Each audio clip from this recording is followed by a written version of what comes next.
¿Alguna vez has sentido que hay algo más en las páginas de la Biblia? Profundiza con nosotros en cada episodio. Exploramos historias, revelaciones y lecciones prácticas que transforman tu vida. Estás escuchando Algo Más en la Biblia. Comenzamos.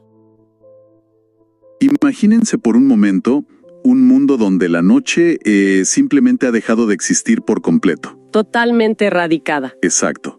Un lugar donde el concepto mismo de buscar un interruptor de luz en la pared o de encender una lámpara se ha vuelto una idea completamente absurda y obsoleta. O incluso la necesidad de que salga el sol cada mañana. Sí, piensen en eso. Y no estamos hablando de un cataclismo cósmico que destruyó nuestro sistema solar o algo así. Hablamos de un escenario donde una fuente de luz infinitamente superior simplemente lo ilumina absolutamente todo. Es una imagen poderosísima. ¿Lo es? Bienvenidos a esta nueva exploración profunda de nuestro material.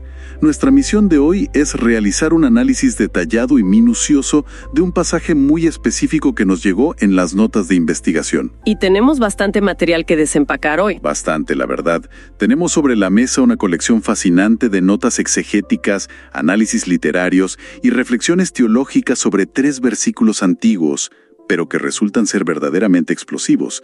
Apocalipsis 22, del 5 al 7. Literalmente el gran epílogo de toda una biblioteca de textos. Así es. Y bueno, me encantaría que arranquemos con el contexto, porque esto no es una lectura ligera. Para nada. Y creo que es fundamental establecer el tono correcto desde el primer segundo. Porque cuando nos acercamos a estas fuentes, la trampa más común es leer este texto como si fuera un guión de ciencia ficción antigua. Claro, como si fuera alta fantasía al estilo de El Señor de los Anillos. Exactamente. Pero las notas históricas y literarias que estamos analizando nos lanzan una advertencia crucial. Esto es literatura apocalíptica. O sea, es un texto de supervivencia literaria. Fue escrito en tiempos de una persecución sistemática y brutal. Un contexto durísimo. Totalmente.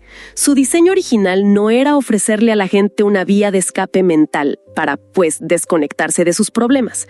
La intención era conectar una visión cósmica absolutamente grandiosa con la obediencia práctica, el sudor y las lágrimas del día a día. Un llamado a la acción. Sí, es en esencia decodificar un manifiesto de resistencia. Bueno, vamos a desempacar esto porque esa perspectiva de manual de supervivencia, la verdad es que lo cambia todo. Para quienes suelen adentrarse en este tipo de literatura, llegar a este pasaje es literalmente como tener en las manos las últimas 3 páginas de una novela épica masiva. Ajá, después de un viaje larguísimo. Hemos pasado por plagas, batallas, tragedias, dragones metafóricos, momentos de una oscuridad profundísima. Y de repente, la historia aterriza en este clímax absoluto. Es el desenlace final. Pero, claro, para entender el peso real de estas últimas 3 páginas, necesitamos situarnos en los zapatos de quien sostenía la pluma. Yo siempre digo que no estaba precisamente escribiendo desde un retiro espiritual con vista al mar. No, ni mucho menos. Si conectamos esto con el panorama general, la cruda realidad del contexto histórico es vital para el análisis. Estamos hablando de finales del primer siglo de nuestra era, alrededor del año 95 después de Cristo. Época del Imperio Romano en su apogeo. Exacto. El autor, que las tradiciones históricas identifican como el apóstol Juan, está exiliado en la isla de Patmos. Y Patmos, no era un destino turístico del mar Egeo, era una colonia penal del Imperio Romano. Una prisión al aire libre, básicamente. Así es, era una roca árida donde los prisioneros políticos hacían trabajos forzados. Todo esto ocurre bajo el yugo del emperador Domiciano, quien, detalle importante, fue uno de los primeros en exigir ser adorado como Señor y Dios mientras aún estaba vivo. El ego por las nubes. Imagínense el nivel de opresión. Si no participabas en el culto imperial, perdías tu negocio, tu estatus social y muy probablemente tu vida. Es un contraste brutal. O sea, tenemos a un hombre que probablemente se pasa el día partiendo piedras bajo el sol inclemente, rodeado de guardias romanos, el polvo y el sudor de una prisión, y cuando cae la noche, se sienta a escribir sobre calles de oro, ríos de agua viva y una ciudad perfecta. Es alucinante la capacidad de resiliencia. Y desde el punto de vista literario, nuestras fuentes destacan que esto no es solo el cierre de su propio libro, funciona como el epílogo de todo el canon bíblico. Es la culminación total de lo que el texto llama la Nueva Jerusalén. Y es por eso que el nivel de detalle que nos ofrecen los estudios sobre el primer versículo de nuestra selección, el versículo 5, es tan asombroso. El texto comienza con una afirmación categórica que dice: allí no existirá la noche. Una frase cortísima pero cargada de significado. Claro, y desde nuestra perspectiva moderna, con electricidad y luz artificial en cada calle, uno podría pensar que es solo un reporte meteorológico celestial. Pero la exégesis de este pasaje nos muestra que para los primeros lectores, esta frase era una bomba teológica. Porque para nosotros, la noche es el momento de ver series y descansar en casa, tranquilos. Exacto. Pero en el primer siglo, me imagino que la oscuridad significaba algo completamente distinto. Un peligro real. Totalmente. En el mundo antiguo, y especialmente en el lenguaje de la exégesis bíblica, la noche y las tinieblas casi nunca son solo fenómenos del clima. Simbólicamente, la noche representa el caos, la vulnerabilidad extrema, la ignorancia y, en última instancia, la muerte. Claro, donde se esconde el peligro. Hay múltiples referencias cruzadas en nuestras fuentes, como el Evangelio de Juan en el capítulo 3, que asocian directamente la oscuridad con el ocultamiento del mal. En el Imperio Romano, la noche era el momento donde el Estado de Derecho desaparecía. Era tierra de nadie. Literal. Era el momento de los saqueos, del frío, de las bestias salvajes. Y para estas comunidades cristianas clandestinas, era el momento en que los soldados imperiales podían derribar tu puerta. Entonces, cuando el autor declara la erradicación total de la noche, está declarando el fin absoluto del mal y del miedo. ¡Wow! Sí, las limitaciones del cosmos actual, el peligro que acecha en las sombras, todo eso queda abolido. Es fascinante porque el texto sigue con esa imagen sorprendente que yo mencionaba al principio de nuestro análisis.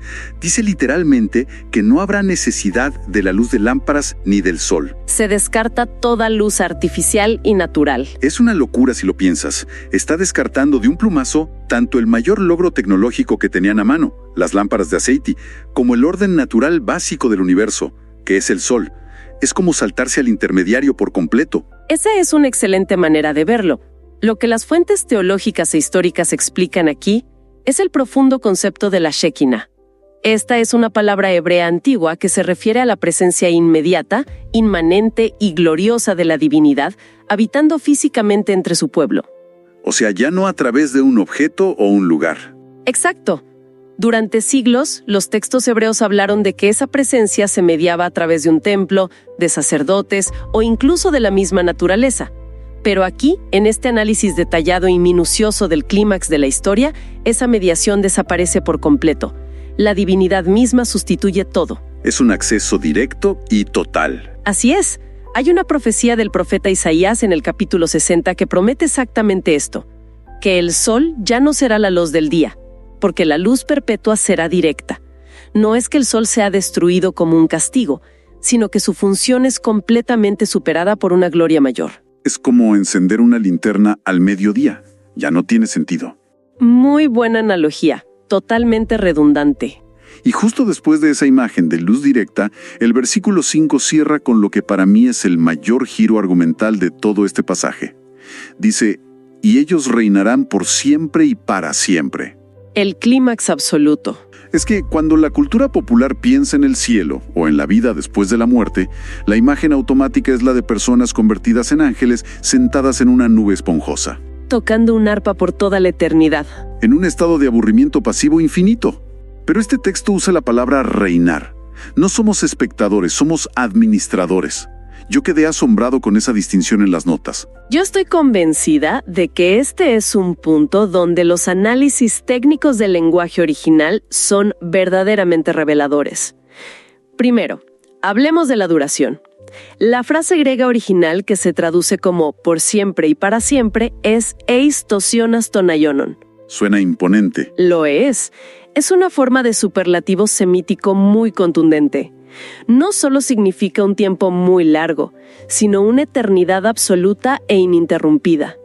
Pero como bien señalas, lo central aquí es la acción de reinar. Que cambia toda la perspectiva. Las notas nos conectan esto inmediatamente con las primeras páginas de toda la biblioteca bíblica, específicamente con Génesis 1.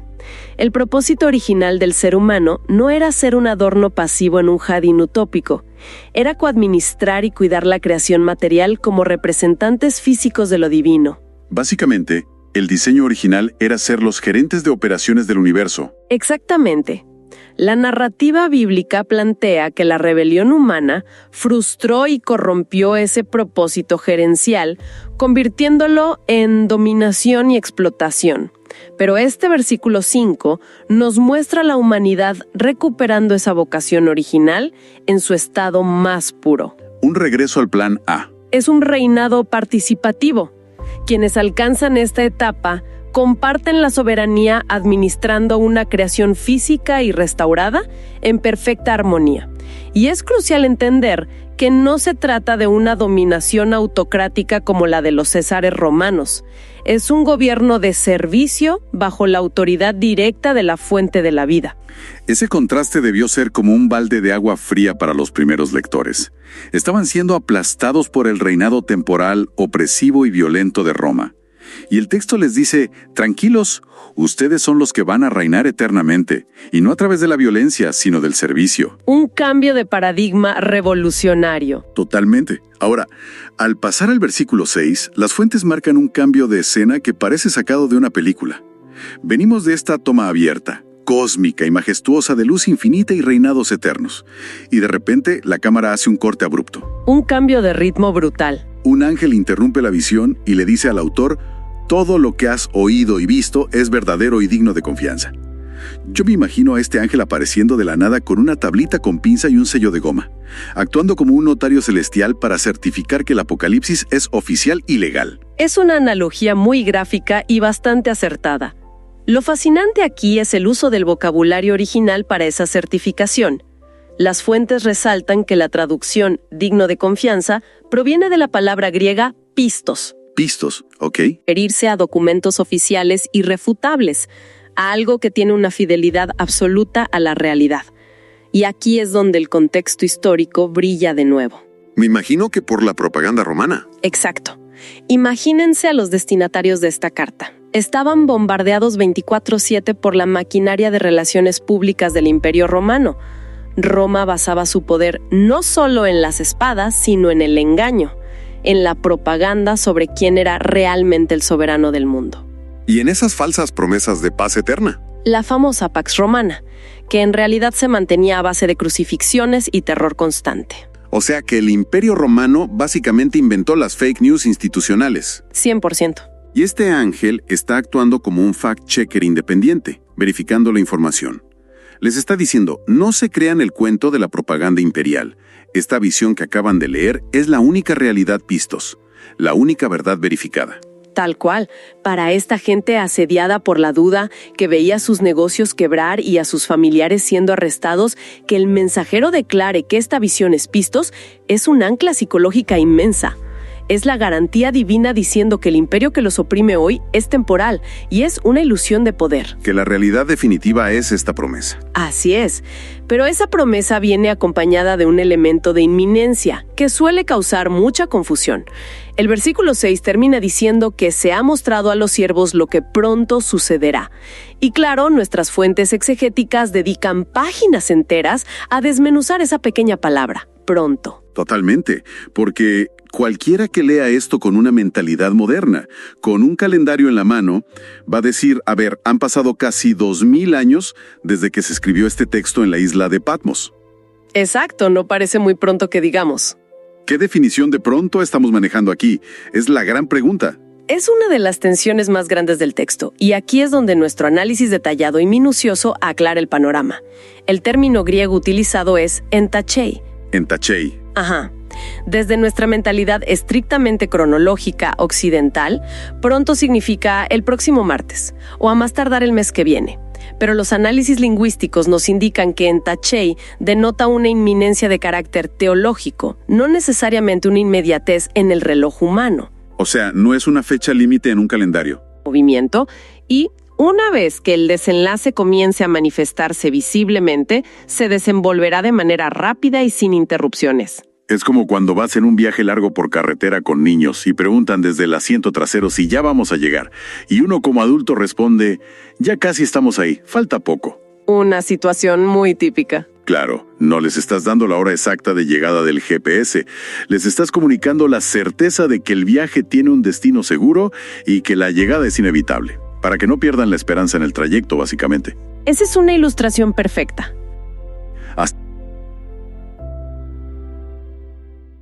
Envíenos sus sugerencias y comentarios a nuestro correo electrónico ministerio@jesusislife.net. Este programa es una producción de Jesus is Life.